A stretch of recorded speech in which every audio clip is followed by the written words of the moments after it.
Hey everyone, Sam and Chris from Wyvern Kodiak here. Before we get started, like and subscribe, check out some of the other videos and content that we have on our channels. Thanks a lot.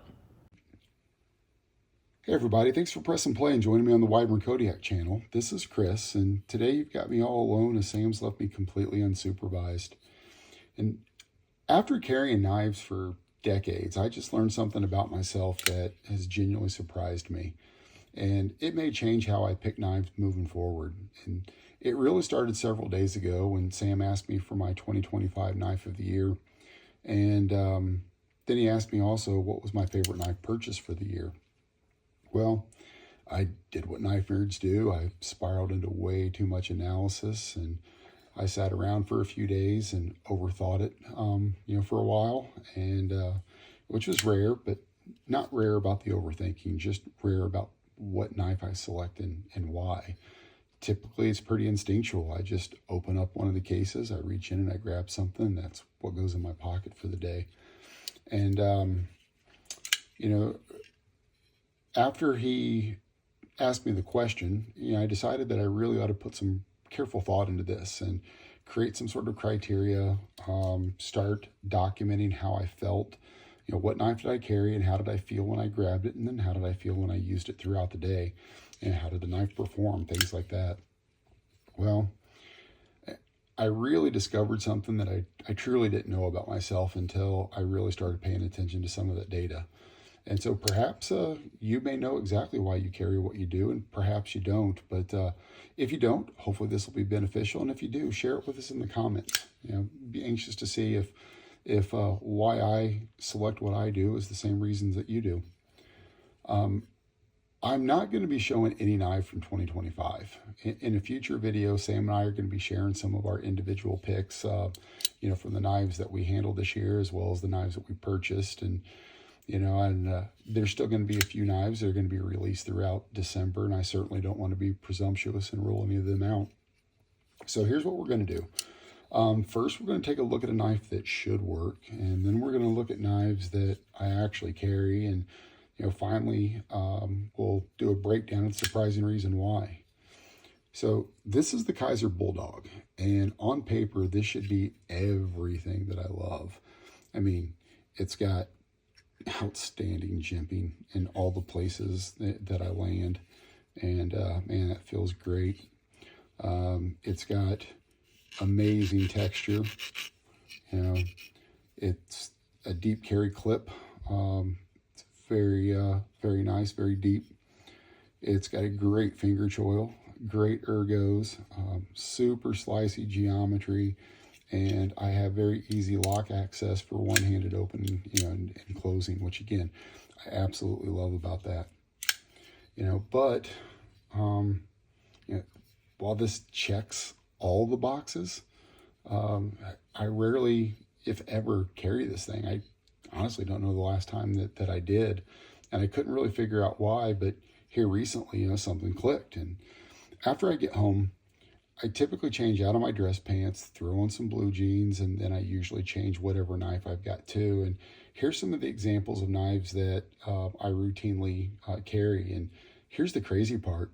None of these knives check every box on the spec sheet like the Bulldog. Some have no jimping, some no texture, some tricky lock access, or have tricky lock access, or some don't have finger choils, some don't have deep pocket carries. So why do I carry these but I don't the Bulldog? And to answer that, we're going to go through them from the most expensive to the least expensive. And I know what you're thinking, Chris, you can't compare $1,000 Norseman to a $60 Kaiser, but we're going to, and for good reason. When I look at the Norseman, does it have good jimping? It has jimping. Does it have good texture? It's okay. It has texture. Does it have a deep pocket clip? No, but it does have a good pocket clip. Is there a finger choil? I've got a landing spot. It's not the greatest for the size of my finger and how I would want it to be held in there. Does it have slicey geometry? Yeah, it does have that. And easy lock access. I mean, it's not great, but it's not terrible either. So, you know, it definitely passes. But when I hold the Norseman, you know, this was my first grail. And, you know, I had to think about this one and wait for several years before pulling the trigger to purchase it. I mean, I'm a family man, and $1,000 on a knife is a lot of money to be given up. So, but I finally did pull the trigger, and I purchased this. I absolutely do love it. I carry it quite often, and what I've noticed is, you know, when I hold it, it feels like I've accomplished something substantial, and it just makes me feel good about my purchase. You know, and the next one up here is the Conic Aries, and yeah, jimping, not a bit.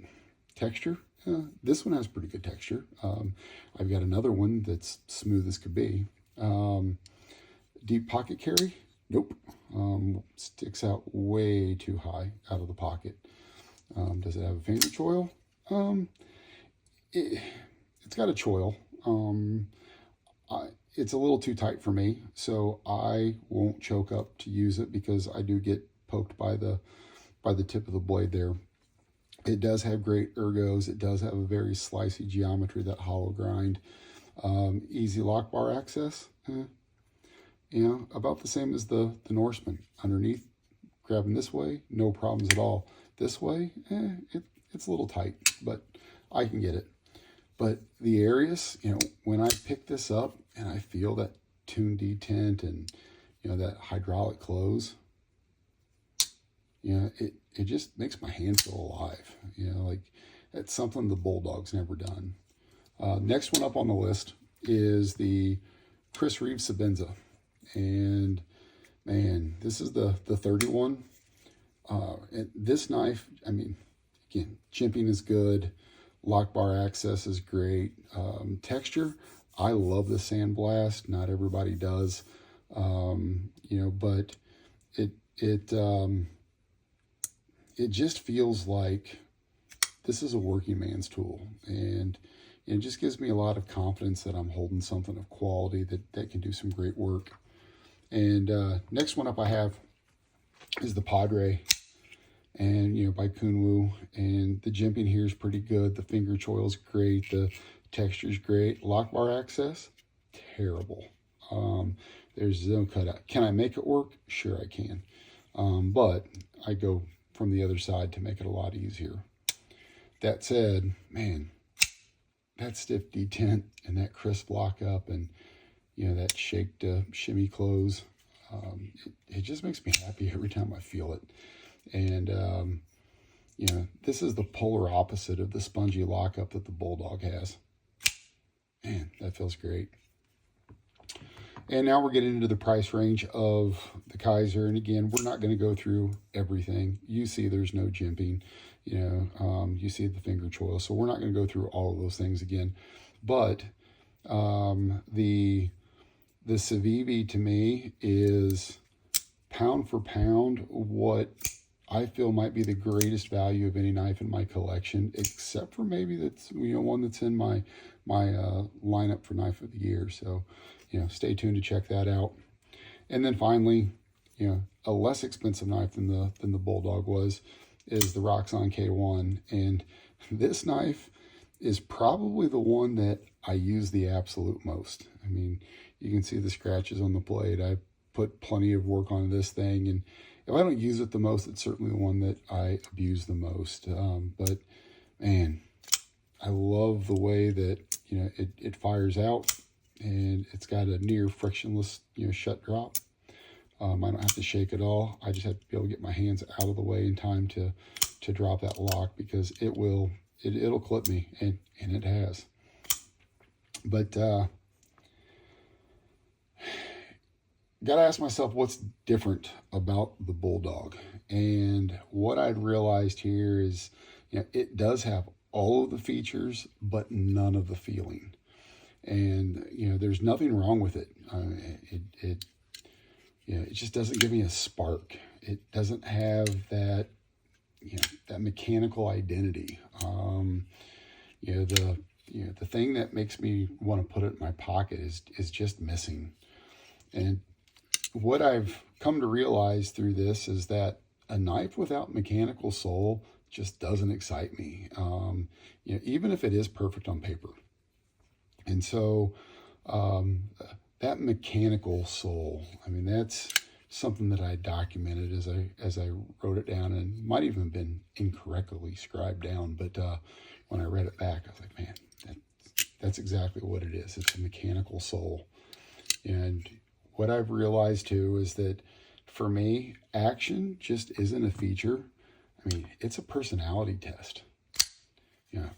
I realize that I'm currently in a place of my knife journey where I deeply desire a very snappy, assertive detent, a mechanical tuned feel, drops that, fit the knife, a very tight lockup, and just overall a very crisp engagement. And this thought process has had me do some very careful evaluations, and it taught me really that jimping matters, and texture matters, and geometry matters, but those things are all supporting actors for me. The real star is the feeling that the knife gives you, and the energy, the authority, the purpose that it brings to your hand. And that's really what I learned about me. Feeling is more important than features. Until I really paid attention, I didn't know, that was my opinion. I always looked, and you've heard other reviews where my number one complaint typically is, not enough jimping. But again, here's an area I carry all the time without I guess there's jimping on the flipper tab and a little bit on the, on the lock bar, but typically no jimping anywhere, but that's usually a huge complaint of mine. Let me ask you, what is your favorite knife? I'm willing to bet that it's not the steel or the blade material or, how the features fit in your hand, or how many features it has, how it fits in your hand. It's something deeper. It's the moment when the steel meets the hand and something inside you's like, yeah, that's the one. So tell me in the comments, what is the most mechanical, the knife that you've held that has the most mechanical soul? And why do you feel that way? What's one knife that you wanted to love, but you just never clicked with? And, if you could only leave one comment, tell Sam to stop asking me tough questions, because I'm fragile. Have a great evening.